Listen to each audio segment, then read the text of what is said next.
Welcome to ఈడీ9. నేను మీ రవిచంద్ర. పిచ్చి పలు విధాలు అని చెప్తుంటారు. ఎందుకు ఈ మాట చెప్పాల్సి వస్తుందంటే, ఇప్పుడు అమెరికా అధ్యక్షుడు డొనాల్డ్ ట్రంప్ తీసుకుంటున్నటువంటి నిర్ణయాలను మనం ఒక్కసారి చూస్తే కనుక నిజంగానే ఈ మాట డొనాల్డ్ ట్రంప్కు సూట్ అవుతుంది అని చెప్పుకోవచ్చు.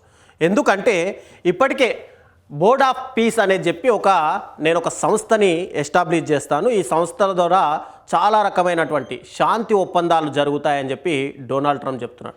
అయితే ఇక్కడ శాంతి, ప్రపంచానికి సంబంధించినటువంటి శాంతి చర్చలు జరగాలంటే మనకి ఇప్పటివరకే యునైటెడ్ నేషన్స్ అంటే ఐక్యరాజ్య సమితి ఉంది.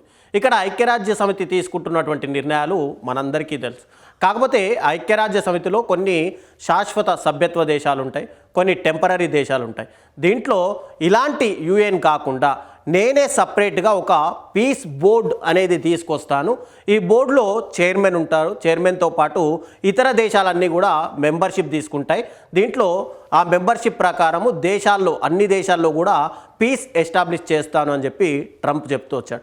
మరి ఓకే, ఈయన ఒక సమితి ఉంది, ఐక్యరాజ్య సమితి ఉంది, దానికి సమాంతరంగా ఇంకొక సంస్థను తీసుకొస్తాను అన్నాడు. ఓకే, ఇది ఒక రకంగా హర్షించదగిన విషయమే కదా అని చెప్పుకోవచ్చు. అయితే ఇక్కడ ట్రంప్ తీసుకొస్తున్నటువంటి ఈ ఏదైతే బోర్డ్ ఆఫ్ పీస్ ఉందో, దీంట్లో మనం సభ్యులుగా చేరాలంటే ఏదైనా దేశం $1 బిలియన్ వాళ్ళకు చెల్లించాలి. అంటే దాదాపుగా ఇండియన్ కరెన్సీలో 9,000 కోట్ల రూపాయలని వాటికి కట్టాల్సి ఉంటుంది.